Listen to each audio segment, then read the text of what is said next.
Em Luanda, 2 homens dizem-se enganados por uma mesma mulher. Eu conto-lhes o que aconteceu. Um jovem de 19 anos morreu. A paternidade deste jovem é reclamada por 2 homens. A vítima ficou na morgue mais de uma semana à espera de um DNA que deverá determinar qual dos 2 senhores é o verdadeiro pai do jovem. Veja a história.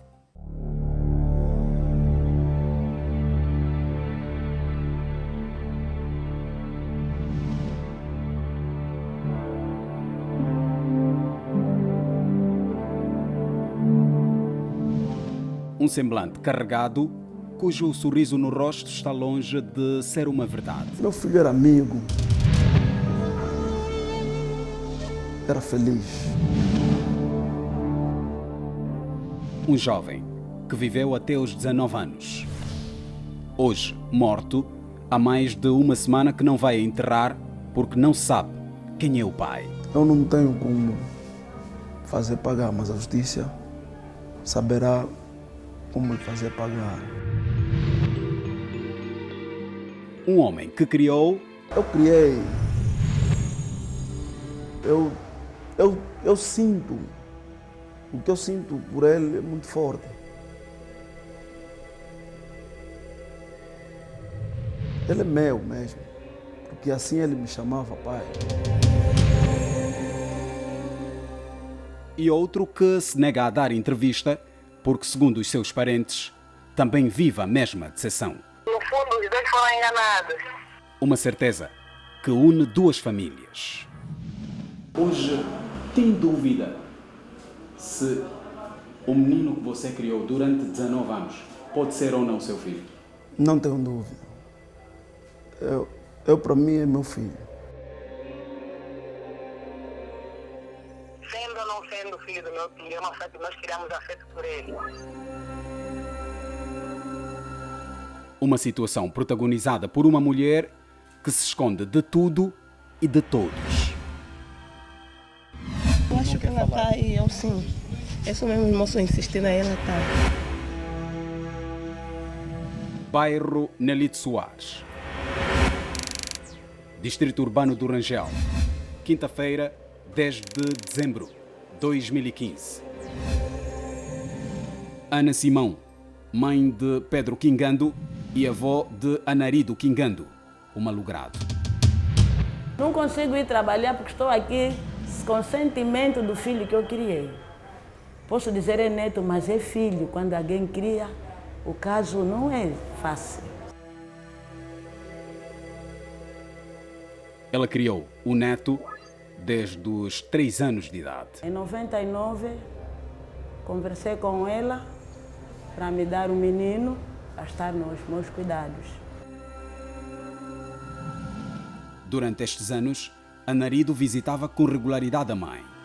A última visita aconteceu em novembro deste ano, durante a pausa pedagógica. Sexta-feira me surpreendeu um recado, a mãe manda recado em casa que o menino morreu. Anarido vivia com a doença de falciformação e, enquanto gozava férias em casa da mãe, teve uma recaída. No dia 3 de dezembro, falece. Nesta altura, um segredo guardado há 19 anos veio à tona. Mas que nos assustou quando meu filho vai no hospital, conversar, vou para o hospital. Já não encontra a identificação do meu neto. Aí o meu filho procurou, voltou, fomos ter com ela nada. Sábado paramos na polícia. Posto na polícia, ela dizia que não, a polícia lhe fazia a pergunta de quem é o filho. Ela dizia na polícia que não conhece o pai do filho. Como é que você não sabe o pai do filho se você é a mãe do filho? Então ela respondeu na polícia que tinha 2 relações ao mesmo tempo e 2 relações que ele tinha, não sabe quem é o pai. O malogrado ganha outro nome após a morte. Segundo os nossos entrevistados, isto acontece porque na altura em que o mesmo falece, esteve presente a mãe e o suposto pai ainda não identificado. Em entrevista ao telefone com a sua sobrinha, percebe-se que Anarido, apesar de ser criado por uma família, recebia um apoio financeiro de um outro homem. Atenção, Dinheiro este é entregue à sua mãe. Esse menino apareceu na nossa família mesmo antes de nascer. A moça, assim que ficou grávida, ela veio bater a porta da mesma onde ela conhecia, a casa onde ela conhecia. E desde então meu tio sempre a prestou, como que eu posso dizer? Meu tio foi sempre prestável a ela, prestou sempre assistência.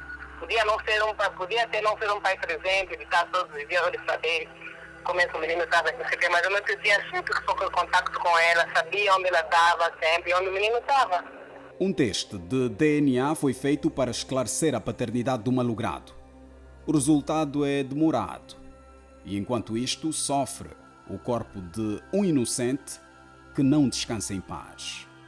Porque o meu filho fez DNA segunda-feira, ele e o cadáver. Ele, o outro, não apareceu para ver se fizesse o conjunto das 3 pessoas, não aparece. Ser do meu filho como não, sinceramente, eu não queria que aquele corpo sofresse. A complexidade do caso levou-nos a procurar pela mãe do malogrado, que, por sinal, vive no mesmo distrito. Na entrada de sua casa, a foto do falecido. Ao chegarmos no local, um homem apresenta-se como seu primo e nos informa que a mulher que procuramos saiu. Acredito que neste momento o que eu faço presente dentro de casa, isso não estamos assim crianças, não tem alguém que possa dar uma explicação assim mais profunda, ou mais expressa, para a pessoa estar mais compreensível. Se quiséssemos saber algo, só seria mesmo com ela. Uma jovem avança um dado não menos importante à nossa equipa. Ela não quer ser filmada, por isso, fala atrás da porta. Segundo ela, a mulher que procuramos está a esconder-se dos meios de comunicação social. Disse que de manhã já estavam aqui uns repórteres da televisão. Vem a firma, eu tenho. E o que é que disseram os repórteres? Não sei, porque também não conseguimos falar com ele.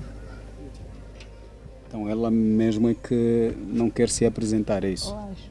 Sábado, 12 de dezembro de 2015. Cemitério da Camama.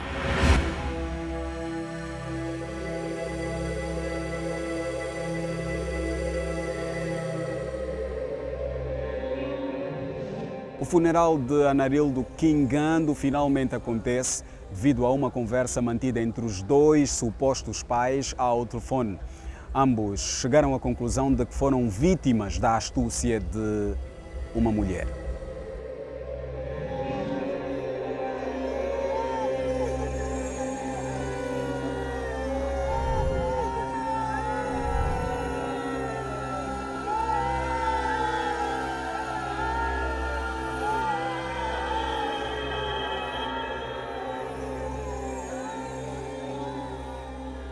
Num funeral onde se esperava 3 famílias, apenas 2. A do lado do suposto pai que criou e familiares da parte da mãe.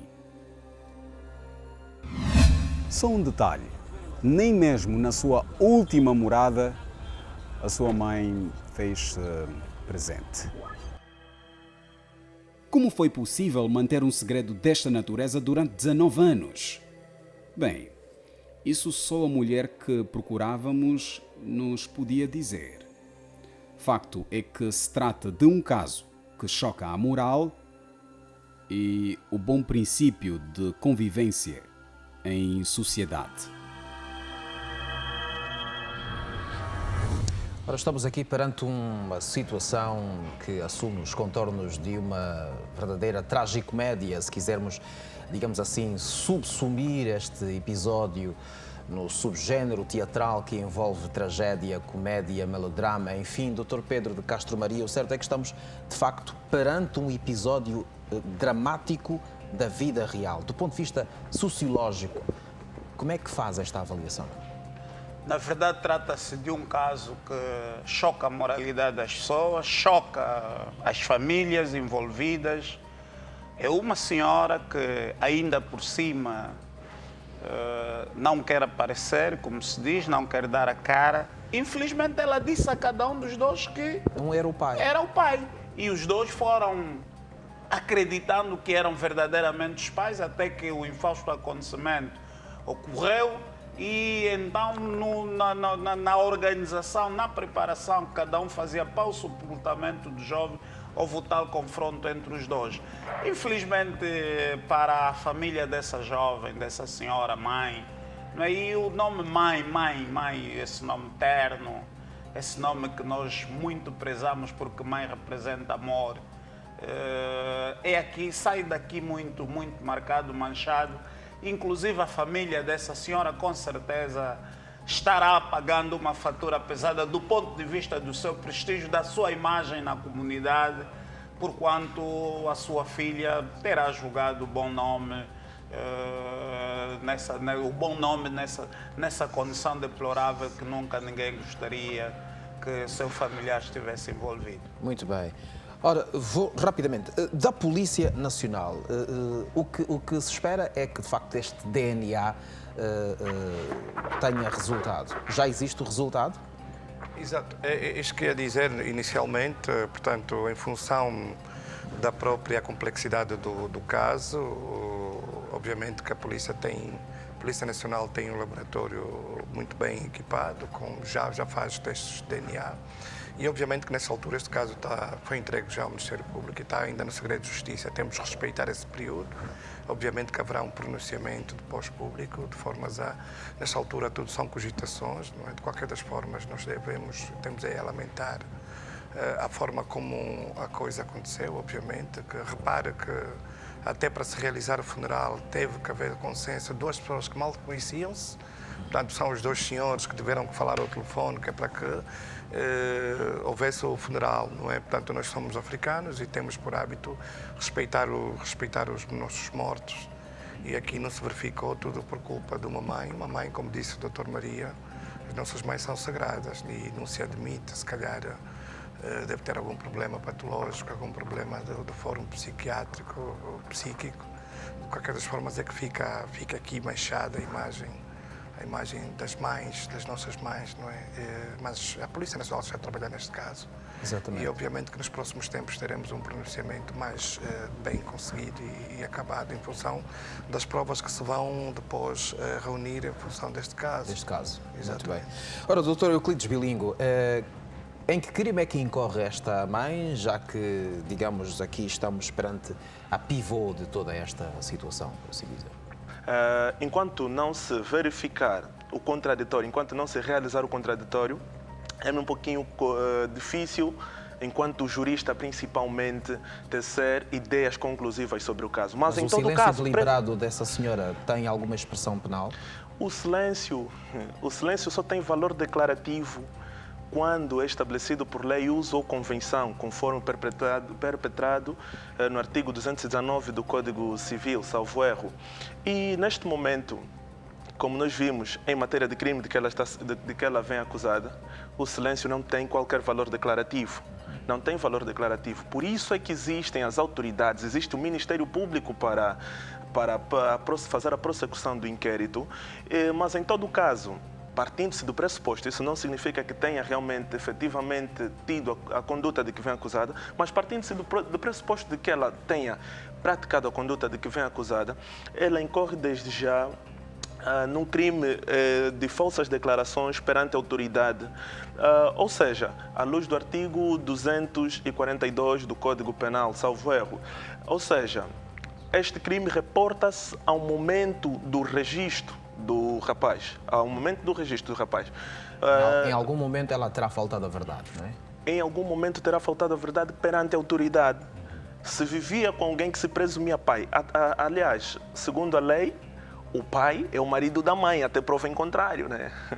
Nós estamos sempre, enquanto homens, estamos sempre o risco à espreita, mas, em todo caso, o pai é o marido da mãe, presume-se, até prova em contrário. E, aliás, a conduta da senhora, caso tenha praticado nos termos em que vem acusada, viola, além de mais, os bons costumes, viola vários princípios estruturantes, não só do direito penal, mas do direito civil e da boa convivência social.